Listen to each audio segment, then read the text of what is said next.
Hope everybody's doing well. As y'all can tell, I'm coming at you from the Hayti Heritage Center, as I do sometimes if I'm doing these shows. And today is actually a quiet day here, even though I was across the street earlier and ran into a gentleman from Alabama and all along those lines. I think we're going to be doing one of those candlelight concerts, not this Thursday, but next Thursday. And of course, there will be the kids coming back to the summer camp on this weekend and a number of other things. But I did run across a gentleman, since right across from the Hayti is a Walgreens, and I noticed his Alabama shirt. I'm sure you might have noticed my Marquette shirt and all along those lines, but I knew that there were Alabama fans that were disappointed. So I was asking him about his reflections on that game, and he was saying that he wished that they had actually gone on defense first instead of going on offense first. I guess he was feeling that they might have had a better chance if that is what they had did in that particular case. But that is not what they chose to do, and instead it'll be Washington against definitely Michigan in that final game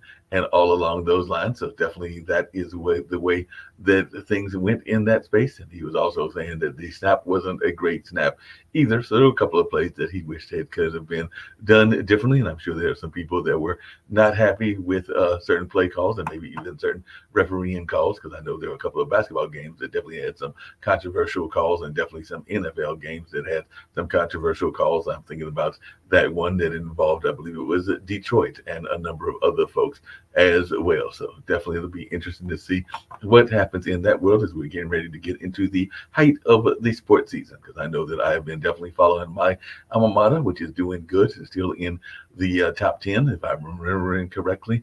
And all along those lines, that being Marquette under the leadership of Shaka Smart. And of course, there are a number of other folks that are paying attention to the football playoffs. My team has been way out of it. Both the team here in Carolina that couldn't buy a win this year. Now maybe Catherine Giovanni, who is one of the guests, and possibly we'll see if she's the only guest, if the other guest comes along as well. But I know she's based here in North Carolina. But yeah, our Panthers were having a hard time this year. I think they were able to get 2 wins. And my other team that I've been a long time fan of, the Minnesota Vikings, they are definitely right now they're on the outside looking in, and they need to win their last game and also have a whole lot of things fall correctly in order for them to slip into the playoffs. And it would literally be slipping into the playoffs, as they lost that game against Green Bay and lost it very handily. But I know a lot of people are also thinking about what the new year will bring them in terms of their health and wellness, and also in terms of their finances and all along those lines. And of course, it's a new year. And of course, there are people that will be concerned about their health journeys, because one of the typical New Year's resolutions is to do better on that health journey and to do better with exercise. And I guess that means I've got to stop ordering DoorDash, even though I'm thinking right now I might have to go out and get another DoorDash order later on today, and maybe even get out and do some exercising, which I have not been doing nearly enough of in life, just in general. But I've also been joking, even on this network, that I'm going to shoot for 200, and I'm about to hit the big 6'2" in July 1st of this year. So about the middle of this year, I'll be hitting the big 6'2" and all in that space. So like I said, I've jokingly said I'm going for 200, unless you go by some of the biblical characters or other characters that might have some other kind of history, or maybe even perceived history, if they are from the fables and everything. Nobody has made it, and I doubt very seriously that I will make it either. But isn't part of the ultimate goal in order to achieve these things is belief and having a positive attitude? At least that's how I've always been taught, and all along those journeys. And sometimes you also have to learn that notion of forgiveness, which can be a very difficult thing, and all along those lines. And we're going to bring Kathy in, and she's going to share a little bit about what she's got going on in that space and a number of other things as well. So I'm definitely looking forward to this conversation, because one of my dear friends that I've been knowing for years is a breast cancer survivor. And I know that Catherine is a breast cancer survivor as well. So yeah, one of my friends in the music community has definitely been fighting that battle. I think she's been in remission for a number of years. That being my friend Sharon Allen, and I know others that have been fighting that for quite a while. But I'll bring Catherine in and learn more about what she's got going on, and just that whole notion of forgiveness, and also a little bit about her book, and also a little bit about what she went through. And as you say in your bios, and I know you've been on a number of great media outlets, including Nightline and Good Morning America, and of course being featured in the Time magazines and Forbes. But I did see that you are a proud breast cancer survivor, and like I said, I do know a few folks that have dealt with that, and it is definitely something that is something that I know you women are concerned about. But as I understand it, it isn't just strictly a women's ailment. There are men, then maybe not as many, but there are men that have breast cancer as well. So I wonder if you would just start off there, if you can share a little bit about that part of your journey, and then I definitely want to hear your thoughts around forgiveness, and I also want to learn more about your business as a concierge as well. Well, thank you for having me on, Mark. I appreciate it. Yeah, no doubt about it. So, was it at what point did you find out that you were involved in this, and is it part of what you do in terms of even discovering your own power? Because I do know some people then they are facing adversity, whatever that adversity is. That is oftentimes when they find their true calling and their true gift and everything. Or did you always knew that you were going to be a person that knew your power at a young age? I had glimpses of it. I grew up I had a dysfunctional childhood and, that kind of stuff. And so it kind of teaches you to be strong, so to Right. speak. And then it taught me to be angry Hmm. because, in the eighth grade, my parents got divorced and I was being bullied in school and I tried to commit suicide. So when I had a friend who pulled me out, as hopefully everybody does, but it turned me into this little angry ball of garbage. And I kind of stayed angry for a very, very long time. 3 years before my mother died, she got sober and we became really good friends. And then she died. And once she died, my brain snapped, and I thought, I can't continue my life angry. I'm sick all the time. My finances are horrible. I'm always whining and complaining. I'm getting every flu bug. So I decided to change my life and I started to forgive people. And it worked. I didn't really dive too heavily into it. It worked pretty well. I'm one of the founders of the independent concierge industry. So my intuition kind of guided me through, and I blazed trail, and then I got cancer. Wow. And one day, I am violently allergic to exercise. Hmm. When you see the word exercise in the dictionary, my name is usually not there. Okay. So it was very surprising when all of a sudden I had this gut feeling. We all get these gut feelings. I had this gut feeling that I needed to take up running, me, but I couldn't get it out of my head. So a friend of mine said, try the Couch to 5K running program. This was in 2011. Wow. So I did, started to run, didn't mind it, went from a size 14 down to an 8, and it was close to my birthday in May, and I knew something was wrong. The weight was coming off too fast.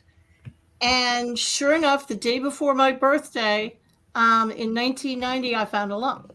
Oh, wow. Went to the doctor, and it was very large, stage 3 triple positive breast cancer. And the surgeon said if I hadn't taken up running, I would be dead because it was in a very strange spot. So we can't, my advice is twofold when it comes to these kinds of things. First of all, don't that little bird on your shoulder ever, Mhm. because it has saved my life 3 times. Not that I'm counting particularly. And the other thing is we can't control what life throws at us. I can't control the fact that I got cancer, but I can Right. control how I get through it. And I was sick for 4 years with chemo and surgery and the whole thing. So they send you to chemo class. Right. True story. Yep. Chemo class. I'm in this tiny little room, very similar to the one you're in now. Mhm. And this nurse Ratchet sits at the front of the room, and all she tells you is negative stuff. You're going to get all of these horrible side effects, and you're going to have all these horrible things happen to you. And my brain just snapped. And I went up to the front of the class. I looked her right in the eye and I said, no, I'm not going to get all of that. She said, oh, honey, it was in Raleigh, North Mhm. Carolina. Oh, honey, you're going to get most of them. I said, no, I'm not. Fast forward a year, I was sick as a dog, lost my hair, the whole thing. But I didn't get all the side effects. I didn't get all the stuff that other people got. She came up to me and she said, "What are you eating?" I said, "Pardon?" She said, "What are you doing to stay as healthy as you are with all the horrible chemo you're getting?" I looked at her and I said, "You remember a year ago when I told you I wasn't going to get that sick?" Right.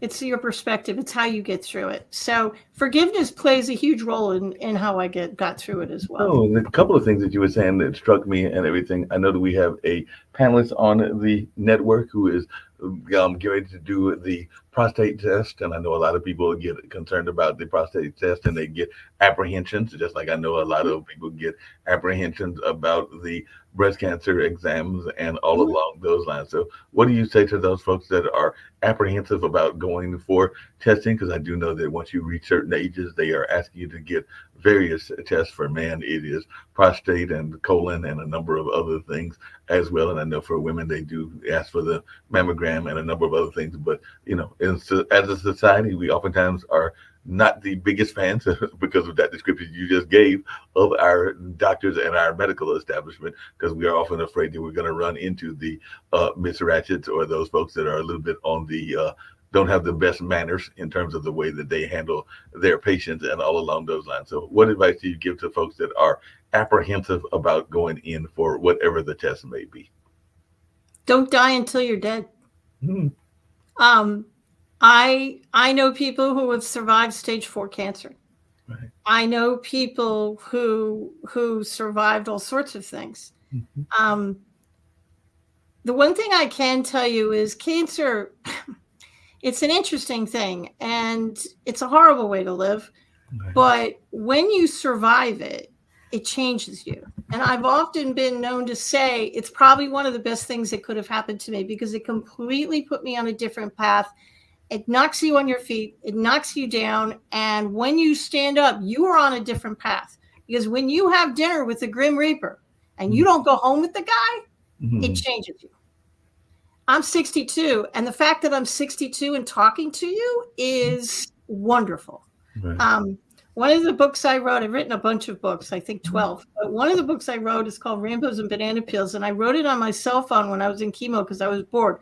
But the book, it changes you. Cancer is a journey. And the one thing I can tell to people is don't listen to very well-meaning people. Right. I had somebody come up to me in the grocery store and said, "Oh, how much time do you have left?" 50 years, I hope, lady. I mean, don't go up to people and say that. But when you hear the C word, your brain kind of stops. So it's very helpful to have a buddy when you go through this. I had my husband of 30 years, to have somebody who can get through it with you and stay positive. Being positive is easy for me to say, but it's not a day-to-day thing. When you're going through chemotherapy, when you're going through cancer, it's a minute-by-minute choice that you have to make. And don't, when your brain goes to the dark side, try and pull yourself back. That's how I got through it. I had to keep my brain positive, and I knew deep in my heart it wasn't going to kill me, and it didn't. Now, along those same lines, I think that even if you get what some people would consider a death sentence, that if you have a positive attitude or a positive outlook, that Yep. you can oftentimes live past what people are expecting you to. Because I do know that both me and my dad had a dear friend that was involved in the art community here in Durham, and they were diagnosed with a terminal illness, and they have definitely passed on. But they Yep.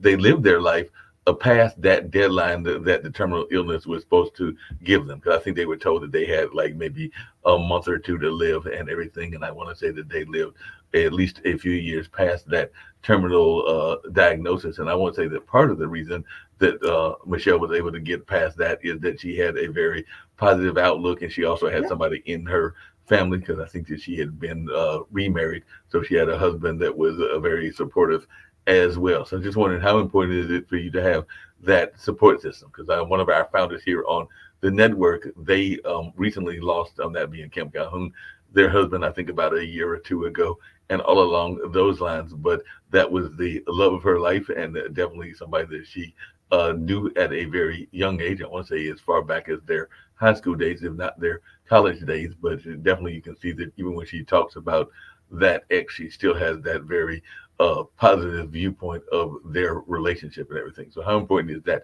support network to have, particularly among your significant other and maybe even kids and others? To have my husband and two sons support me is really what got me through. But to play devil's advocate, I had a bunch of jackrabbits in my life. I had really, really, really close friends who took off when I said I had breast cancer, and I've never heard from them again. Well, They're just gone. I had family, I had friends, I had a bunch of people scattered like jackrabbits. But I had my husband and my sons. My husband has come to every surgery, every doctor's appointment, and he still comes with me all the time. He came to absolutely everything for what am I, 12 years cancer free, something like that. So yeah, it's very important to have somebody that you can rely on, but don't get too upset when the jackrabbits leave, because not everybody can take a diagnosis like this, and they're leaving because I wondered if they thought I was contagious. I really did. But I think they look at you and say, well, she can get it, so can I. And they run because they can't handle it. So just let them go. They weren't meant to be in your life. Forgive them and let them go. Well, speaking of forgiveness, you had mentioned earlier some of your own past history and even family history and everything. And I know that sometimes I am a similar age, like I said, 61, be 62 in July, and all along those lines. And I know that for whatever reasons, I have not had that significant other in terms of marriage, but I've had folks that I have dated, including for long periods of time and everything. But sometimes if relationships go south, then you sometimes have to do that whole forgiveness thing. And sometimes they are bringing baggage in from past relationships as well. I know that one of your books is that forgiveness journey and everything. So I was wondering, why did you write the book? And do you think that we as a society are good at forgiving? Because I think that that's one of the most difficult things to do, is forgive people that have wronged you in whatever way and everything. And we're not always the best at doing it and everything. And sometimes we let it internalize, and I know that that's not healthy either. But I just wanted your thoughts around the forgiveness journey and why you chose to write this book. We are all taught that we're supposed to forgive, but nobody teaches you how. Right. We're also taught that we should forgive everybody, including the unforgivable. On a forgiveness scale of 1 to 10, they would be a 10. And I'm probably the only one that's going to look you in the eye and say, you don't have to forgive the unforgivable. Sometimes it's not even appropriate. You don't have to forgive the unforgivable. You can forgive yourself and the energy around yourself, but you don't have to forgive the unforgivable. And when I forgive somebody, it doesn't mean I want a relationship with you, because I probably don't. It's not like Alcoholics Anonymous. I'm not going to reach out to you, because I'm not going to. I can do it in the privacy of my own home, all by myself. It doesn't mean they were right. It means that I want you out of my head. I want to stop thinking about you, and I want to do something else. So let's say this is anger. It's a really good visual. It's the only way I can explain it to people. And then I'll answer how I got into this. But this is anger. When you first get angry at somebody, I can hold it off to the side really easy. I'm still conducting my life. I can still see Mark. I can see other people coming in. Easy peasy. But I'm going to continue to hold it, and I'm going to continue to get angry, and I'm going to continue to put more anger inside this glass. So eventually my arm's going to start to hurt, and it's going to slowly come in front of me. I can still kind of see over the glass, but I'm still holding it, and I'm still getting angry because I'm not forgiving anybody. So now my arm hurts. So now I'm using both hands. So now my hands are kind of tied. So now I can't do anything. I literally can't conduct my life. And if I keep holding on to it, now I'm not going to see the significant other. I'm not going to see my dream job. I'm not going to see anything. So forgiveness literally gets people out of your head so you can put down that glass and you can conduct your life. When you forgive people, it'll increase your finances. It will increase your health. It has a bunch of benefits. But do me a favor. Start with the easy ones first. Get a list of 10 people, a list of, people you need to forgive. Start with the people you label number 1. The grocery cart rage. That person who cut you off at the grocery store and you got really mad. Start with them. or the person in high school who stained your sweater, something like that. Easy ones, and save those number 10s for last. Now, what are some of the unforgivables? Because I know that sometimes one of the things that happens in the forgiveness journey is, I guess, the hardest person to forgive is yourself and everything. Because I know that there have been relationships that I've been in, and in hindsight, they were probably toxic relationships, and I probably should have forgiven myself in the first place for just getting involved in them. They might have been people that were bipolar or had other things going on in their Sure. life. And so, what do you consider in some of the things that are unforgivable, and all along those lines? I'm imagining that there are certain deadly sins, if you go the religious route, that are probably unforgivable. But I was just wondering, what are Okay. we thinking in the relationship standpoint that are unforgivable? It's a personal thing. What I think is unforgivable, somebody else might think is forgivable. But I'm thinking, if you're raped, or you were hurt, or you were beaten, surely they are number 10s. Mhm. If you had a rough childhood, most people I talk to who had a rough childhood, forgiving their parents, they're a 10. Mhm. 100% they're a 10. Maybe you were bullied in school. Maybe they're a 10. Maybe you just left a relationship, and for whatever reason, they did something that really set you off, and you've labeled them a 10. That's fine. Forgiveness is an onion. And some of those 10s, you might have to do some mental gymnastics. You might be able to get them down to an 8, and then maybe eventually down to a forgivable level. And some of them you won't be able to. you know, you can forgive yourself. Mhm. And here's other things that nobody else is going to tell. You can forgive people, places, and things. You Right. can forgive your childhood home. You Mhm. can forgive your childhood school. You can forgive. I forgave 1974. Why did I forgive 19? It was a horrible year. My parents got divorced, and I was getting bullied in school. I was in the 8th grade, and I almost committed suicide. So when I sat down and I started this forgiveness journey, I thought, I'm just going to forgive 1974 and everybody in it and the energy around it. I have a friend who forgave a little red wagon. She got her list together and she randomly wrote down a little red wagon, had no memory of the wagon, had no idea why she wrote it down, but she forgave that little red wagon because she thought, well, probably something from my childhood, and I guess I'm mad at the thing. So she forgave it. The thing about it is, when you get angry, you think that the anger goes out into the world, you're yelling at somebody, and that energy, which is neither created nor destroyed, that's what Einstein said, goes up into the clouds and disappears.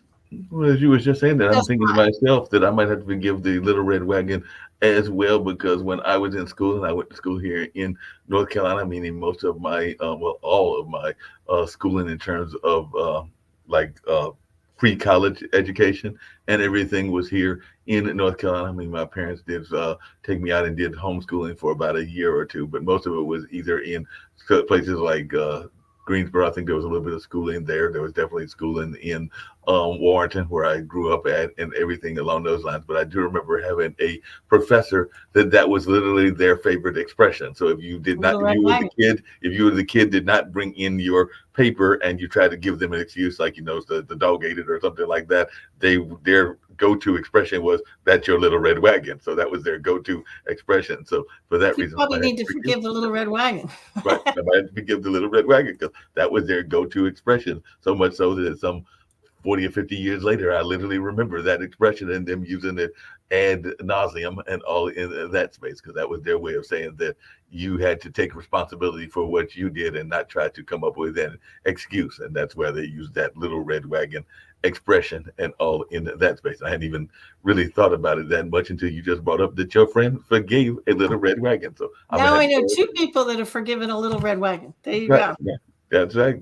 But sometimes you got to forgive expressions as well. I might even have to forgive, and you'll get a kick out of this. But I remember when I was in college and I went to Marquette, I was notorious, and I think somebody else had a recent bet recently. It might even have been a famous celebrity and everything. But I was notorious for using Southern um, expressions and everything. And I remember a group of folks. Bless your heart. Yeah, yeah, bless your heart is one of those. But I was Mhm. always, as I was coming from rural North Carolina to Milwaukee, Wisconsin, using the phrase y'all. So I had Yep. some friends of mine that bet me that I could not stop using y'all. And I think it was probably something simple, like a dime every time I used it, or a quarter every time I used it. And I think that at some point they realized that I was about to go broke if they actually carried out the bet. So they forgave me that bet because, like I said, I was keeping using y'all, and I still use it to this day. So that's like I still drink Southern tea or sweet tea and all in that space. And yeah, they were like, Mark, we give up. We've already collected probably about $1,000 on you, and you have not stopped using the phrase. So I might have to forgive y'all as well. So y'all might be something else that needs forgiving, or I might have to forgive them for coming up with that stupid bet when we were in college and everything. You mentioned earlier, and I wanted to come to that, and definitely want to come back to the forgiveness journey. But you mentioned that you were one of the founders of an industry, and I'm thinking that was when you were in, I believe it was in the Midwest and everything. But during the pandemic, we saw a lot of people that got very excited about concierge work and all in that space because that was one of those jobs that people needed help in, and all in that kind of line. So I just wondered if you could share a little bit about the concierge work and your being a founder in that industry, because I do know I went on my first cruise ever actually with a friend of mine from Nevada, and I know that some of those people are also, I mean, the people that work on the cruise also as a side job may do some concierge work as well, because they sometimes come from countries that are very concierge oriented and everything. But I just wondered how you got into the industry, and if you can share a little bit about that, because the network is founded by two entrepreneurs, that being Nick Palbeda and Kim Calhoun. But I just wanted your thoughts around getting into that business. It'd be my pleasure. The only way I can explain how I got into it is to tell you the history. In 1998, the independent concierge industry really hadn't been born. If there were 20 concierge in the country, that might have been high. It was started by a few hotel concierge who thought, if this works for a hotel, I bet I can bring it to mainstream America. So they did. In about 1998, I was living in New Jersey with my husband, and we had a meeting in an event planning company. And we read an article in Entrepreneur Magazine about this what we think is an interesting industry. We're not very sure, but it's something called concierge industry, and there are 3 people doing it, 3 people in the United States. And I read the article and I thought, we're doing more concierge work than we are meeting planning, according to the details of this article. So along that time, I moved from New York down to North Carolina. We were living in Apex at the time. So we started up a concierge business. There were no books, no classes, no articles, nothing. It was like the ultimate of self-taught. So I figured out how to do it. It took me about a year. And I had an office, and the phone started to ring. We put up a rudimentary website with dial-up modems and floppy disks. Yes, I am that old. And the phone started to ring with people saying, could you help me figure out how much to charge? I kind of want to do this. And if they weren't in North Carolina, I saw no reason not to help them. So I did. And my husband came into my office one day and said, "What are you doing?" I said, "Well, I'm just kind of helping him." He said, "Why are you doing it for free?" That was a really good question. Why am I doing it for free? So I pivoted our business for the 3rd time, and we turned it into a concierge consulting company. Eventually, I discovered there was no associations for independent concierge. So being that I'm a big fan of pain, I started an independent concierge association. And that's how I became one of the founders. It went from 20 people to worldwide. I taught people how to offer 5-star customer service, staff all over the world. I retired from the industry last year, but that's kind of how it started. And I wrote several books about it.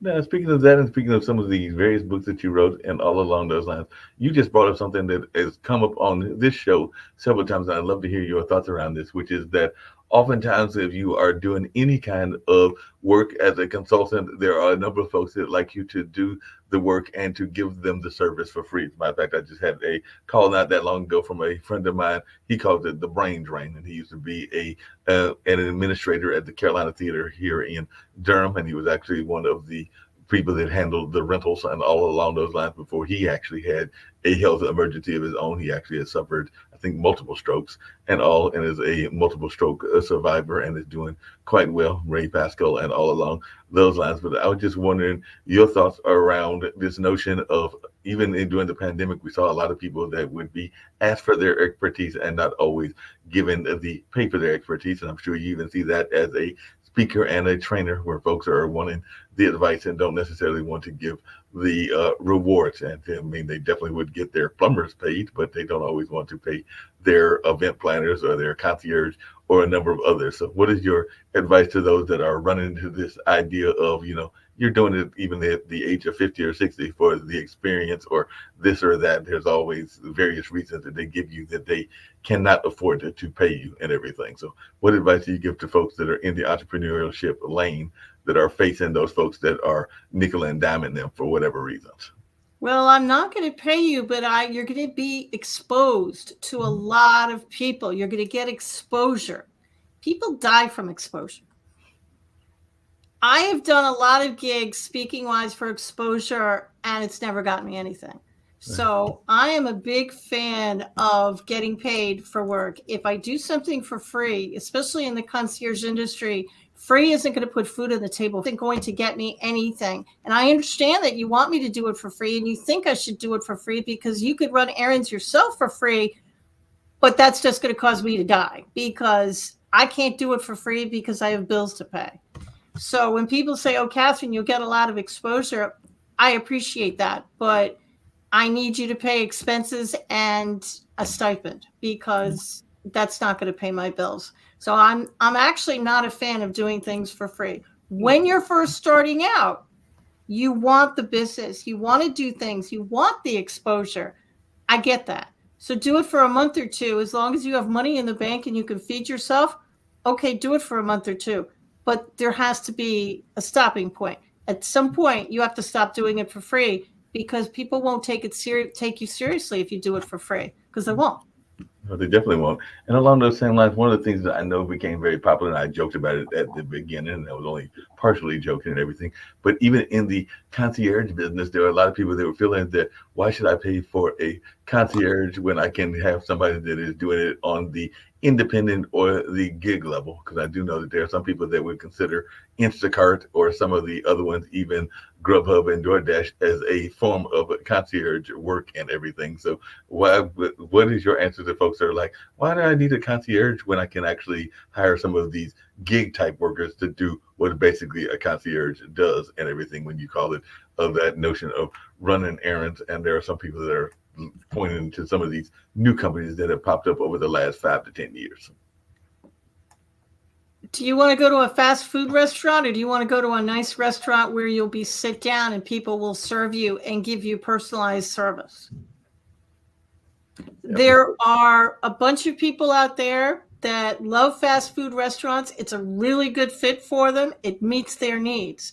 But there's a bunch of other people that we want you to know our name. We want the personalized service, and we want something that we can't find in a fast food restaurant. That's when you hire a concierge who will do, I used to say Yellow Pages. I have to update it.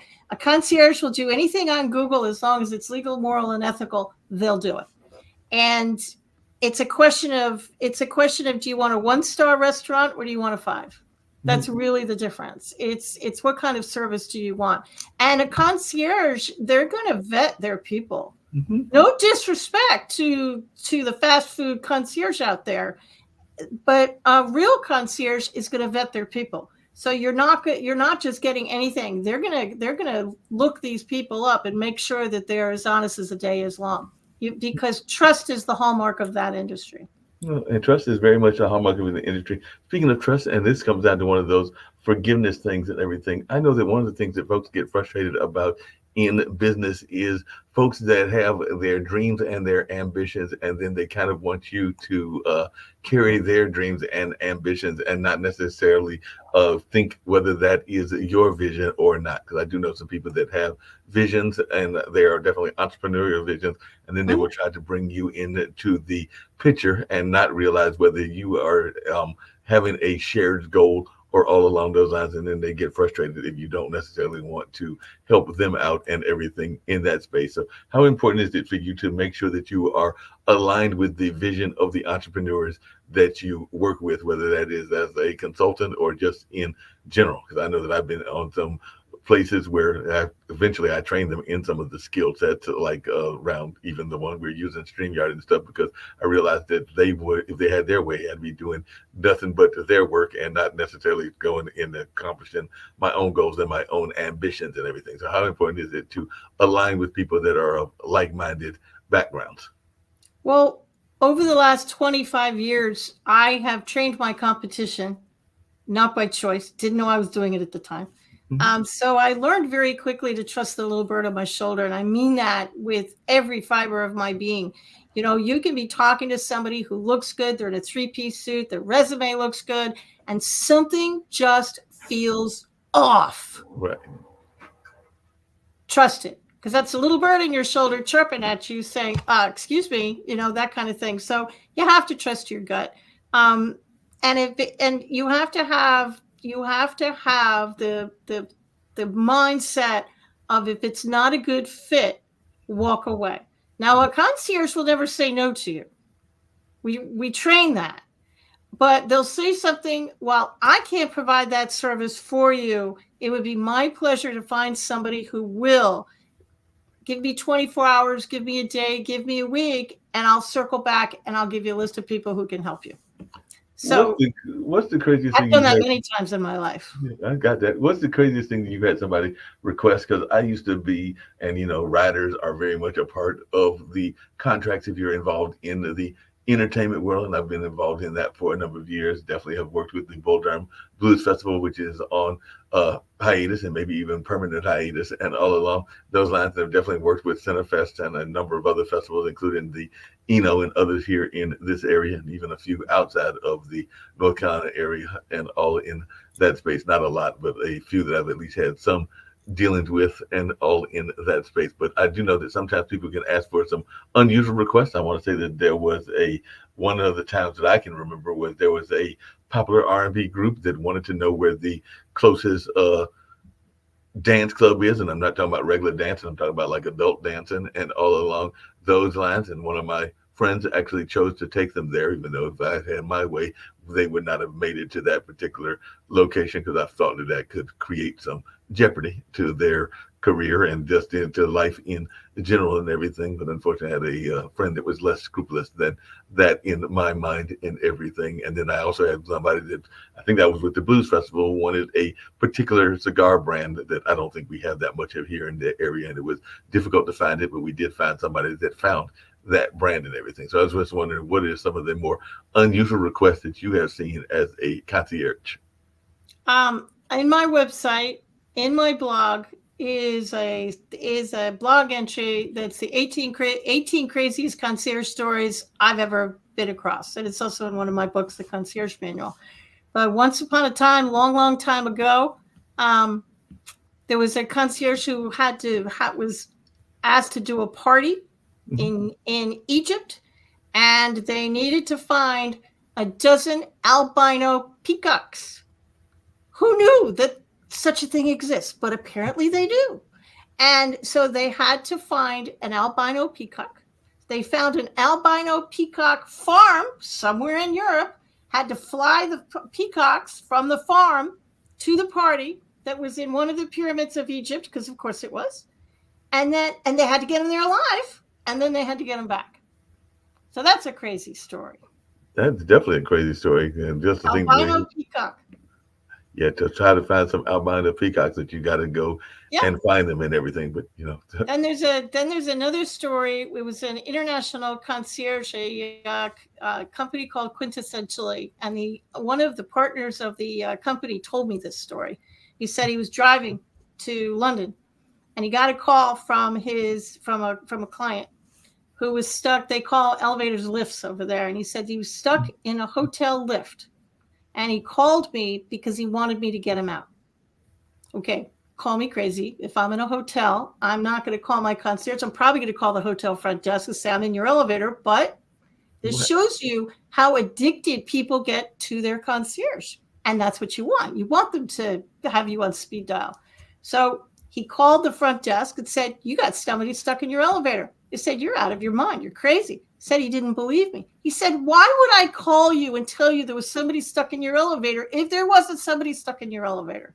and everything worked out fine. But concierge are asked to do very, very crazy things. I had a friend in Philadelphia who got hired to take a gentleman's 90-something-year-old mom's dresses to the dry cleaner every week.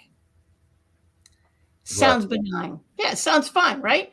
Well, the only way you can tell because when she took off her dress, she'd put it back up in the closet with all the other ones. So the only way she could figure out whether the dress was clean or dirty was to, wait for it, sniff it. And I looked at her and I said, please tell me you don't provide dress sniffing services. And she said, well, you got to do what you got to do. You got to do what you got to do. The craziest story that ever happened to me personally is not a concierge story, but I got a call and I was busy one day, and I usually answer Catherine Giovanni, all professional, but I was busy that day. I was writing. So I just answered the phone and I said, GOL Group, can I help you? This was about 20 years ago. She said, I'd like to interview you for a book that I'm writing. I said, okay, what's the book about? She said, well, I'm writing a book on how to start a concierge business, and my goal is to blow Catherine Giovanni's book out of the water. Wait a minute. So she called you in order to write a book that was going to actually usurp your book or do better than your book and everything? Did you know who she didn't know she was talking to me? To this day, I don't know how she got my number and how she didn't realize she was talking to me, because I didn't identify myself because I was busy. So I'm from New York. And, for a split second, you think to yourself, I could have some fun with this and I could play this out a little bit. But because I'm a concierge and I am who I am, I immediately said, it'd be my pleasure to grant you an interview. But sadly, you're speaking to Catherine Giovanni. Click. She hung up that phone so fast. We didn't have cell phones back then. We actually had real phones. You could actually hear it slamming into the cradle. And I looked for that book for about a year. And surprisingly, it never came out. It never I'm came out. not exactly shocked by that.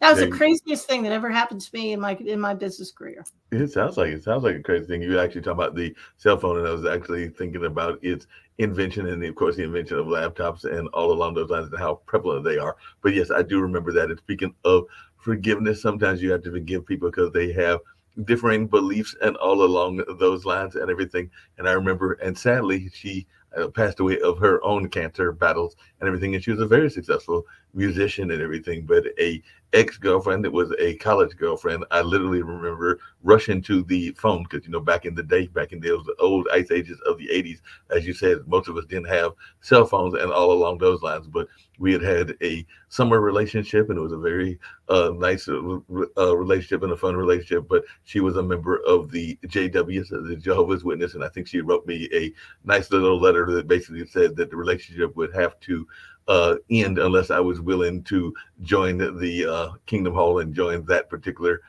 denomination and that particular religion. And I was not feeling it at that time. Don't think I'd be feeling it at this time either and everything. So I just remember rushing downstairs to the common phone to basically call this young lady and basically be like, okay, that was fun, but no, that's not happening. So I'm not joining that particular church. So this relationship is ending and all in that space. So that was lots of love moving on, right? It was fun, but I had to move on because I was not feeling it. And all along those lines, it was like, that was one of the times where I had to forgive myself in order to make that decision and be like, nope, can't do it. Cannot compromise my own principles in order to follow in the love train and all in that space. One of the things we talk about a lot of times, Kathy, on this show, and I'd love to hear your thoughts about this because you've got so many great stories and so many things that you've been sharing and everything, is that this notion of the inner critic, and you kind of alluded to it before and everything. We've definitely had several guests that have talked about it before as well. And whether it is relationships or whether it is job opportunities, even so where I'm at now, there have probably been job opportunities that I had that conversation with myself constantly and kept telling myself, no, don't go for it. Don't go for it. Don't go for it. And by the time you finally talk yourself into going for it, the job has left or the relationship is left or whatever you are pursuing has left. So we do know that the inner critic can be the worst critic and all in that space. So how have you dealt with that inner critic? And have you had those moments where you're sitting there going like, I know that I am having this internal dialogue with myself, but it might be getting me to lose some business, even in the entrepreneurship journey or in the concierge journey as well. So I just wanted your thoughts around how you have dealt with that inner critic. You can talk yourself in or out of anything, right? Mm-hmm. And you can drive yourself crazy. Should I go in this direction? Should I not go in this direction? Everybody's telling me I should take my business in this direction, and I should market, and I need business cards, and I need to be on social media, and I'm going to be on Facebook and LinkedIn and Instagram and X or Twitter or whatever they call it today. I'm going to do slow down. First of all, one of the things I always ask myself, whether it's something that's blowing up in my life or a direction I need to go in, is I actually legitimately ask myself, what is the most loving solution? And then I get very quiet, and it's that still silent voice in the back of your mind. It's the most loving voice. It's the little bird in your shoulder. It's your intuition. It's your gut. And that's what I listen to. And that's how I kind of got where I am today. That little bird in my shoulder at one point told me to write a book. Never written a book in my life. So I wrote a book. It told me, you should start a concierge business. I should start a what? Didn't even know what it was at those point. So it's a question of listening to your intuition. And just because somebody else says, I got a business for you, I've made a bunch of money, and I only work between 10 and 2, and you can be a millionaire by Tuesday at 5. Okay. Maybe it worked for them. It might not work for you. Just because it works for somebody else, your friend, your father, your parents, whoever, doesn't necessarily mean that's your yellow brick road. So, if you're stuck, and I mean really stuck, I tell everybody to get quiet, turn off your technology. These things do have an off button. Tell your family you need to be quiet for a half hour. Tell them, go lock yourself into a closet. I used to go into the garage when my kids were young. My sons are grown and out, but when they were young, I used to go into the garage and lock the door, get a pad of paper and a pen, and then just sit quietly and say, what direction should I go in? And then whatever words form in your mind, write them down. Write them down blind. It doesn't matter what you write, just write it down. So this is an exercise to help you tap into that inner critic, to tap into that inner voice, to get the answers that you're looking for. Because the answer to every question that everybody watching this broadcast has is not going to be found in any of my books or gurus. It's actually all the answers you need are right inside of you. They're already there. It's just a matter of tapping into them.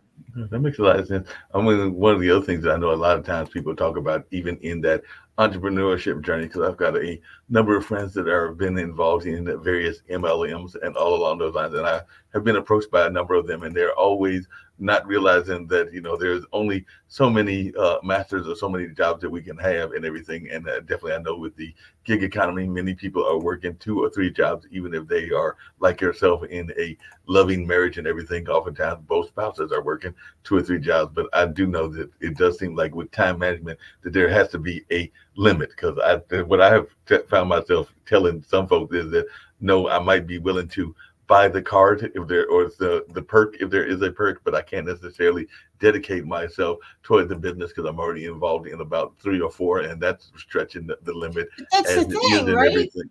That's the thing. We're chasing happiness. I will be happy when I graduate from school. Okay, I'm a genie. You graduate from school. Are you happy? No, I'm going to be happy when I get married. Okay, boom, you're married. You happy yet? We keep bumping the happiness. When are you going to be happy? When you're 95 and your teeth are in a cup by your bed? The trick to life is, and this is what we're taught, and you're taught wrong. No disrespect intended, but we're taught that you get a bunch of money, you work really hard, then you'll be happy. It's actually backwards. Get happy, then the money will flow. So if you're not happy in your job, you're not happy in your relationship, you take everything you're doing, get a pad of paper, put a line down the middle, go pro and con or yes and no, whatever you want to do. Everything that you love, put on the left side, and everything you hate, you put on the right side, and see what kind of commonality you have. If you're trying to start a business, well, I like to travel. Okay, write that down on the left. Well, I don't like to work with people. Okay, well, we might have to amend that. And that's kind of how I've always approached things. It's a question of what makes me happy. There's no reason you can't make money doing something that makes you happy. No, I agree with you on that. But the other thing that you talk about quite a bit in a number of your books is understanding intuition and Yeah, I empathy, do. and all along those lines. While we hear people talk about it quite a bit, I don't know that many people have an understanding of what it truly means and what that is and everything. So, what to you is intuition and what is empathy? Because I definitely have been told by a number of folks that I am very empathetic, even in the ways that I conduct these interviews and everything. But definitely, and I definitely have an intuitive sense. And sometimes, even though the intuition may tell you something, sometimes we go against the intuition, because even some of those relationships I was talking about, I already knew that they were not going to be for me, but I was trying to figure out ways to make them work in order to pursue what you just said earlier, that happiness and all along those lines. But that little birdie was already telling me that this is a walking disaster, but sometimes Yeah. we don't always want to listen to the birdie and all No, in we don't. that space. When I don't listen to that little bird, that's when things go wonky, right? You're Mhm. very intuitive, and everybody's intuitive. We either Our intuition will talk to us in one of four ways. You'll see it, you'll hear it, you'll feel it, or you'll just know it. Right. I hear things. Now, it doesn't mean I'm in the middle of a Stephen King novel and I'm going to start hearing and seeing ghosts coming in. That's not what I'm talking about. You will hear the message in a song. You might even hear some words in your head. I usually do. You hear the message in somebody who's talking to you. The people who see it, it's not that you're going to see ghosts. You see the answer. In school, you were a visual person. In school, I like to hear I like to hear music. I like to hear the teacher because that's how I learn. Visual people, I want to see it. I want to see the spreadsheet. That's how they learn. The people who just know it, it's just 1 minute you don't, and the next minute, boom, it's in your head. Right. And you just know it. You don't know why you know it. You just do. And then there are the people who kind of feel their way through life. You go and they're called empaths, and you walk into a room and it just feels off. Right. Or you shake somebody's hand and something's wrong, and you listen to it. And, if you go into a room and it feels off, my advice to everybody, okay, leave if you're allowed to, and make sure you look around the room before you leave and maybe write down your feelings so you can go back and learn that again. And it's a matter of listening to your special gift, because we all do this. Every single person on the planet is intuitive. Right. Every single one of us. We all just have a different way of hearing it. And it's a matter of just identifying one of those four ways. Everybody listening say, oh yeah, I kind of do that. I do have feelings, and I kind of walk into a room, and sometimes I just know, or sometimes I just know things. I mean, I just know it. I just know the answer. It comes right out of my mouth. I just know it. Or sometimes you'll just think, I heard it. I hear voices in my head. It doesn't mean I need a straitjacket, and it doesn't mean I need medicine. It doesn't mean that I'm schizophrenic. Sometimes I legitimately will hear answers. Or sometimes you'll see it. You'll see it in your mind's eye. Can you see your childhood bedroom in your mind right now? I sat there and dug long enough, because I do remember there was a big teddy bear that I had. Yeah. I want to say Can you see the color of the teddy bear? Can you see the room? I can see some of that, because I remember one of the teddy bears was like a brown, I want to say it was like a dog-like figure, and it had big fluffy ears and all in that space. I do remember that was there. And I want to say that there was one of the rooms in the childhood had a bunk bed, and part of the reason of knowing that is because it was literally, remember, and it's a sad memory, but falling out of that bunk bed and literally landing on the floor, thumping myself on the floor, dusting myself off, realizing that I was all right, looked up at the bunk bed, and it was like, no, I'm not going back up there. So I ended up sleeping on that particular day, I think, on the floor, because I was not going to climb back up to possibly roll back over and hit that floor one more time. That's clairvoyance. Mm-hmm. That means you're clairvoyant. That means you see the answer. You could see the answer in your mind's eye. You see it. You see it on the page. You see things that you read. But sometimes you can just see the images and you can see the answer in your head. That's clairvoyance. When you hear things, that's clairaudient. It means you hear the answer. I might hear it in music. I might actually hear angels and stuff giving me guidance. And the empaths and the feeling, these are all what they used to call clairs. And everybody on the planet has one or more of them that they're good at. It's just a matter of waking up to the fact that you are special, and everybody is intuitive, and everybody can learn this. No, I agree. Yes, I wrote a book about it. So yeah, there you go. No, definitely. I know that's definitely more people can tap into, because I remember when I want to say it was my senior year of high school, you're talking about childhood memories and everything, going to a journalism camp and everything. And even to this day, and we were from 5 different states. I think that the furthest south might have been Georgia. So it's Georgia, South Carolina, North Carolina, I think that, Virginia, Maryland, DC area. So, and before, as soon as I stepped in that room, and ironically, that was the same year that my grandfather passed away and everything, and all along those lines. But as soon as I stepped in that room, I already had seen every last one of those faces and everything, because I had one of those visions that you're talking about. Because it's like, I had never met these people ever in my life, and there was a select few that I still hear from every blue moon and everything. But definitely, I just remember as soon as I stepped in that room, I had already known their face and knew who they were before I ever knew them personally, because I'd had a vision of them prior to that particular event.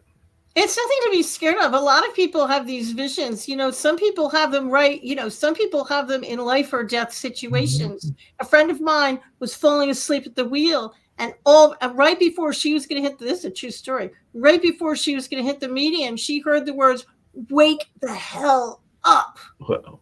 And she woke up and turned the wheel, and it saved her life. Wow.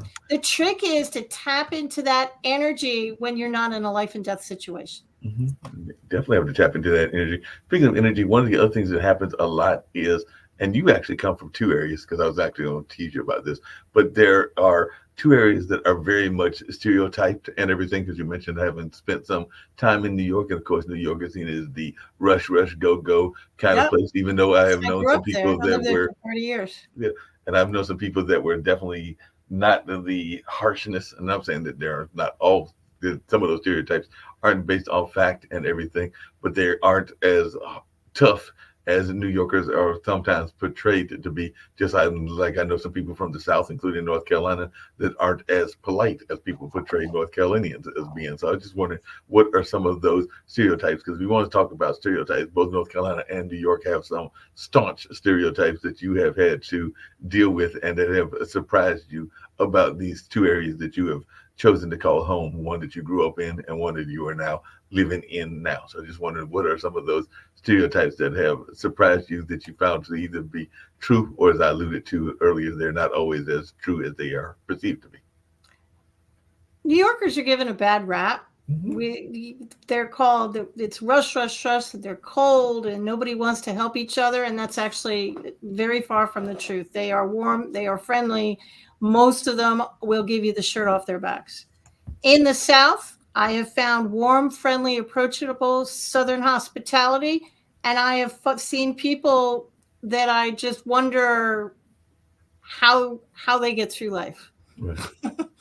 And I have learned a few things. Here's the difference between a Northerner and a Southerner. I figured the North and the South out. I have not figured out the West or Europe, but I have figured the Northerners and Southerners. If a Northerner wants to say something wonky to you, they're going to do it at the beginning of the sentence. So they're going to look at you and they're going to say, "With all due respect," and then they're going to verbally punch your lights out. So if you hear somebody from New York or New Jersey saying, "With all due respect," brace yourself, because you're about to be hit between the eyes with something. Right. A Southerner will put it at the end of the sentence because they don't want to hurt your feelings, and they're very hospitable.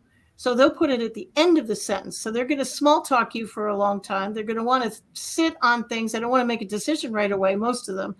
And then they're going to put their thing on the end of the sentence. So they're going to say something to you like, "Your baby's as ugly as a stump, bless his little heart."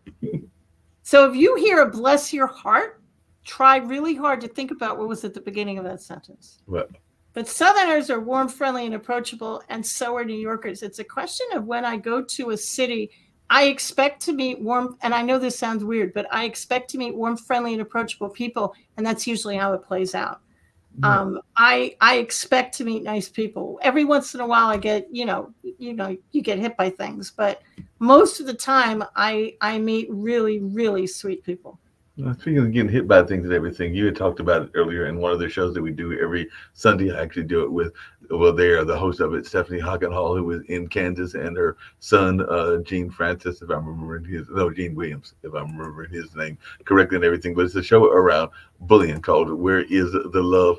And all along those lines. Yeah. But definitely that being said and everything, one of the things that I know that you talk about in some of your talks is this notion of forgiveness and whether you have to forgive the person face to face. And I do know that in their case, they have been bullied in relationships, they've been bullied in workplaces, they've been bullied in a number of varying environments. They were even talking about how bullying can happen in the church, and I do know that that is for real as well. But I was just wondering, is that something that folks should try to forgive people if they're going to forgive them face to face? And do you have to tell folks why you are forgiving them and all along those lines? Or can you just do it in the quiet of your own home and let them not even know whether you've forgiven them or not? Or is it better to do it in a public landscape? The way I approach forgiveness, especially in the book, is this is not Alcoholics Anonymous, so you don't have to reach out to people. You don't have to talk to them. You don't have to call them.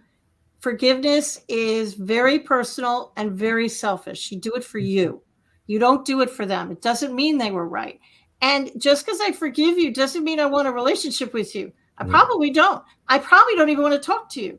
You do it in the privacy of your own home. You don't have to tell anybody you're doing it. You don't have to reach out to them. It's something you do for you because you want to get them out of your head. You want to stop thinking about this so you can look at the opportunities in the world and the universe can start flowing stuff to you.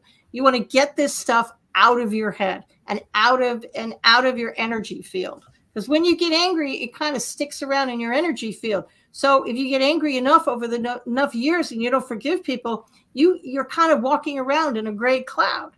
So forgiving people, as if you believe Einstein, it's going to change that energy from dark to light. Energy is neither created nor destroyed. It just turns into something else. And that's what you're doing with forgiveness.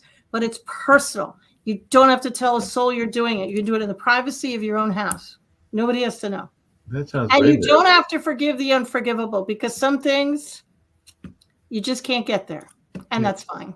Yeah, definitely. There's some things that you can't forgive, and then That's whatever fine. it is, you're unforgivable on your unforgivable list, and all along those lines. I've talked to a couple people, both on the network and even outside the network, in like just face-to-face conversations as well, that have talked about how they feel that despite the divisiveness that is going on in the country and what's going on in our political landscape and in our world landscape, that they actually feel, and these are even a number of people that consider themselves to be empaths or to be involved in what some people call light work, that we are actually heading toward a better time of the year and that there's about to be a shift and there's going to be a positive shift. And I was just wondering if that's something that you believe as well, and if so, do you think that 2024 will see that, and if so, when, how will it happen? Because I've heard a number of people that have said that all of this turbulence that we've had for the last several years, including the pandemic and including those various wars and a number of other things, is the prelude before a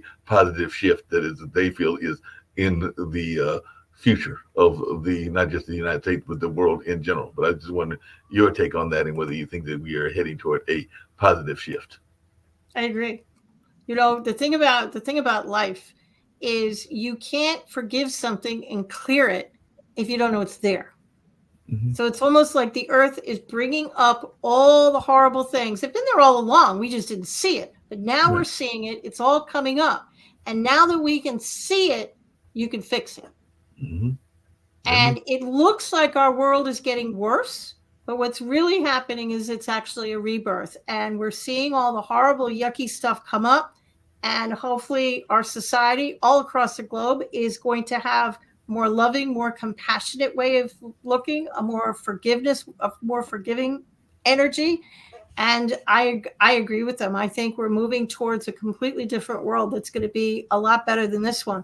But we're not going to move to it until we get rid of all the horrible stuff. And you can't get rid of it if you don't know it's there. Yeah, that makes a lot of sense. You mentioned earlier having that loving husband of yours and definitely having the two kids and all along those lines. And I had alluded to it earlier, having a multitude of jobs in my own life and everything. But how do you deal with that work-life balance? Because that is something that I find a lot of entrepreneurs struggle with, and all along those lines. I just wondering, how do you deal with that work-life balance? Because I know earlier you had mentioned something that I know a lot of folks have a difficult time with, which is turning off of the devices. And so when I say devices, I'm not just talking about the computer, but sometimes you also got to turn off the TV. And like my nephews, if you got one of those Oculus sets, you sometimes might have to turn that off as well. But how do you deal with that work-life balance and all in that space? We figured that out years ago, actually. We both wanted to stay home with the kids, and I like to work. So we pulled our operation and our company into our house. So I've been working out of my home since 1995. And back in those days, nobody worked out of their home. You jumped through hoops of fire to prevent people from heat, knowing you worked out of your home. You'd say things like, "Oh, I'm going to be in your area anyways. Why don't I drop by your office?" I wasn't going to be in their area. I just didn't want them to come to my house. So now everybody works from home, but working from home allowed me to, I have my own company. So it allowed me to have my own hours and be there for soccer and football and baseball and all those things. And because I was training concierge, I know concierge all over the globe, so I could get the assistance that I needed when I needed it.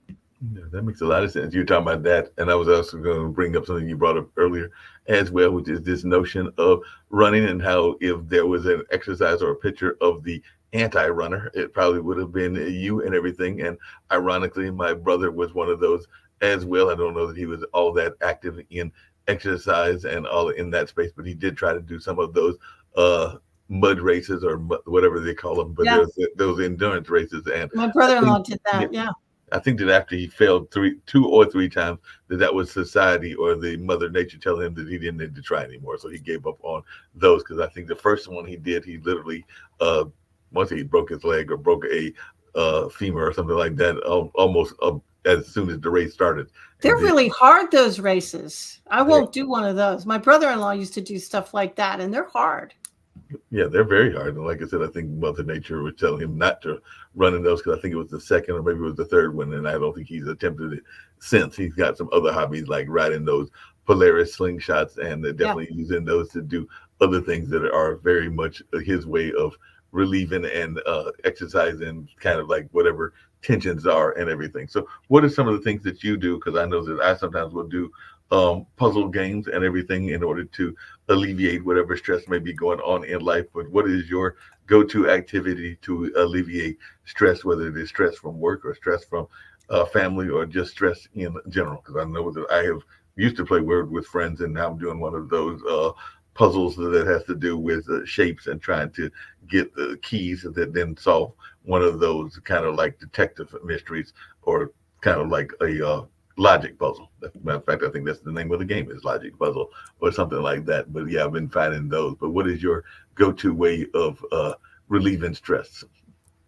Music and walking. I'm a big fan of music. In fact, the only way I can write is if I'm listening to very loud music. Used to drive my parents crazy, but it's the only way I can actually focus. And I'm a big fan of walking. So if I'm really stressed out, I usually peace out and I'll go take a walk just to clear my head. And I do have on my phone, we all have games and puzzles and stuff that we use, we all do that.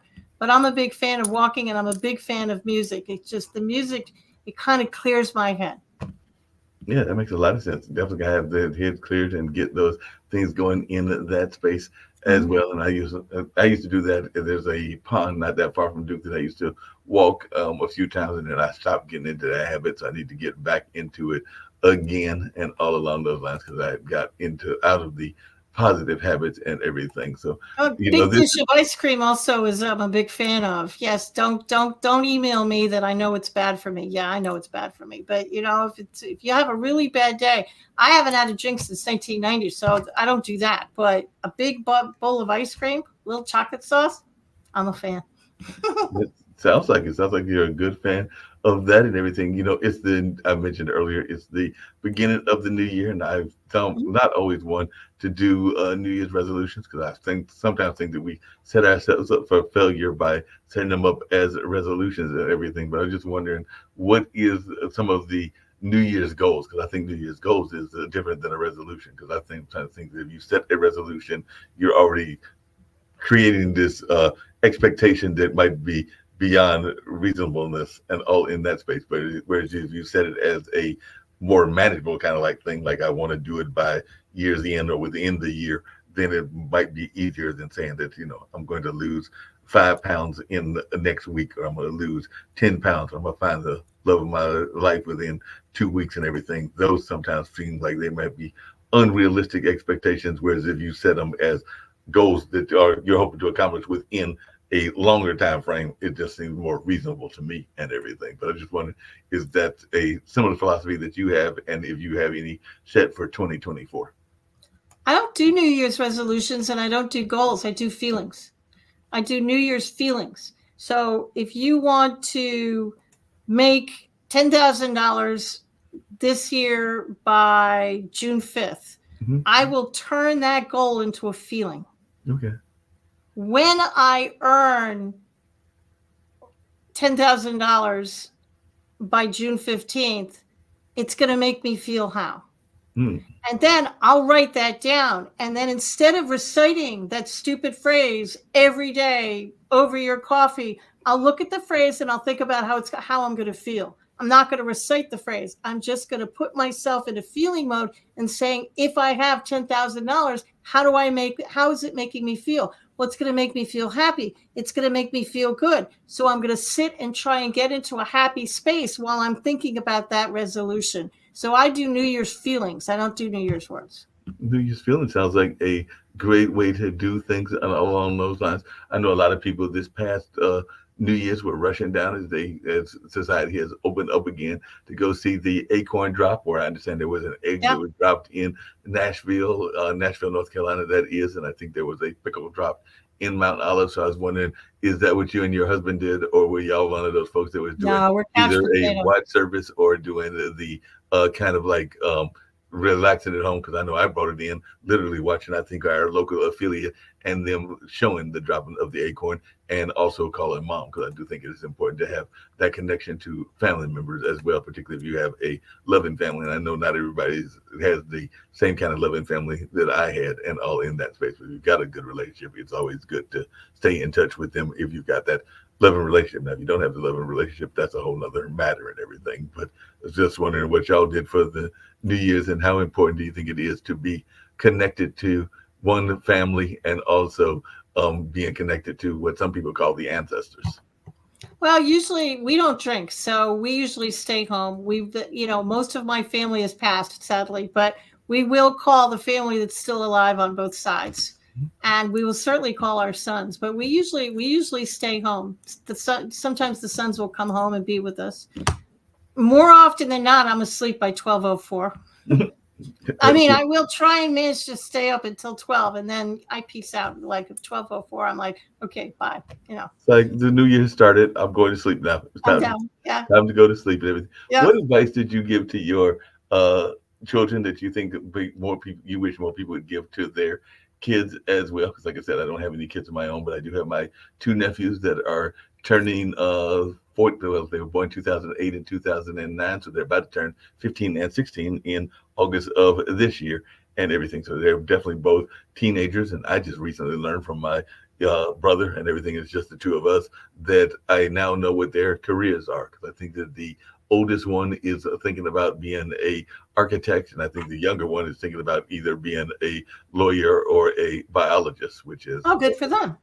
Yep. It's two different careers, lawyer and biologist. That's on two opposite sides there. It's two opposite, and I'm not sure where the lawyer is coming from, because I don't know that he has any lawyers in the family. His grandfather or his great-grandfather, because it was my grandfather, but his great-grandfather was a biologist. The building at North Carolina Central University, the biology building, is actually named after my grandfather, his great-grandfather, and I know that my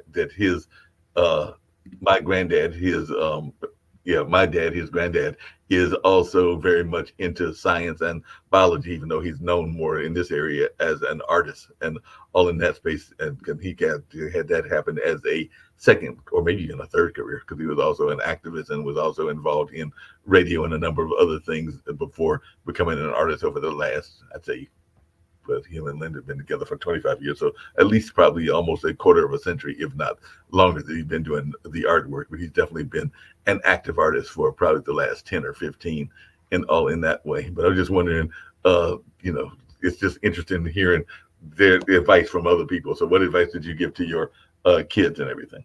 Well, one thing we did is we had a family dinner. We sat down as a family and ate dinner almost every night. And I would ask the boys, what is the best question you asked today? Because I didn't want to say, what was your favorite lunch? What did you do? Nothing. I mean, you're trying to elicit something. And inevitably something would come out, and I would tell them, what is the most loving answer you can come up with? You know, if they were having a fight with something, well, what's the most loving way you can get out of this mess? Tell me that. And the other thing I tried to do is just let them be their authentic self. You know, I tried not to mold them into the image that I wanted them to be. I tried to allow them to be whoever it was they were going to be. And my oldest son is a federal law enforcement officer, works for Homeland Security up in Washington.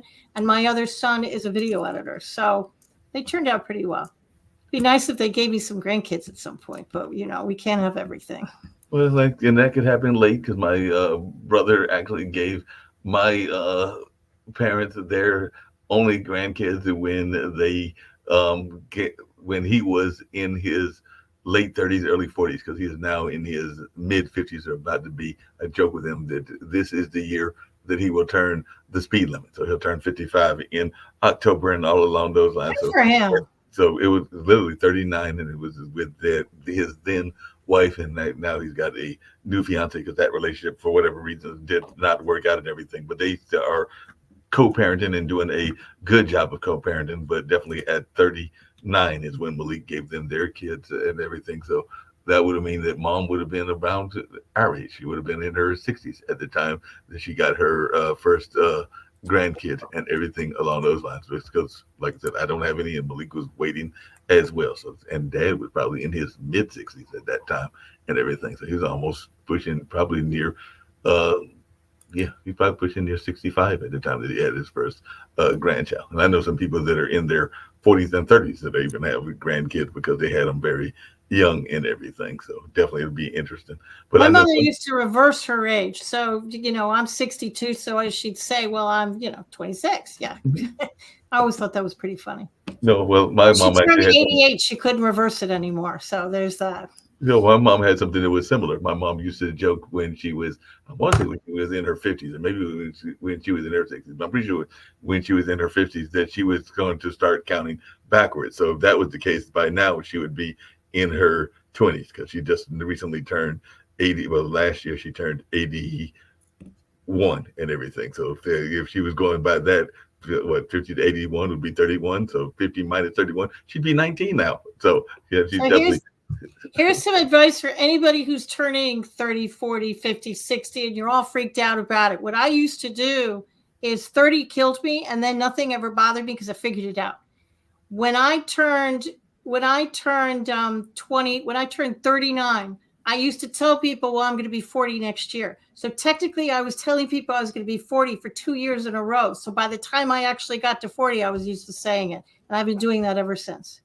Hey, that sounds when I turned 60, I'd say, well, I'll be 60 next year. So by the time I got there, it still kind of stuck on me, but I was more used to it than I would have been. So since this year will be 62, you're saying that I should tell everybody that I'll be turning 65 next year, so that by the time 65 actually gets here, then it will be less painful and everything. I only do that for decades, but you could do it for 65. Sure, you could. Absolutely. Because you do it for 2 years in a row, then it's not as painful. Okay, it'll sting still. I'm not going to lie, but it won't be full-fledged pain. It won't be full-fledged pain. Did you ever regret not having a girl? Because I do know that there's some people that had all girls or all boys, and that they wish they had the opposite gender. And I know others that were like, no, I didn't want somebody that was the same gender as myself and everything. So I'm just wondering. I'm grateful for what I got, to be honest. And I will get my girl eventually. Somebody else has raised her. They've put her through school. They did a brilliant job. They're going to wrap her in white and give her to me. So I'm a patient woman, and I will get her eventually. I just have to be patient.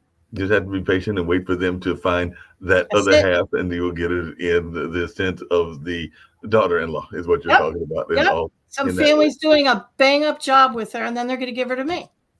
And I'll be And that. then that sounds like plans. I know a friend of mine that just recently happened, and she is not in, unlike you, she is not in a rush for them to give her a grandkid. But one of my dear friends from one of my jobs, not this particular job, but another job that is a testing company that I work for, meaning literary testing, measurement, ink, and everything. But yeah, I think it's her oldest son, because she's got two sons as well.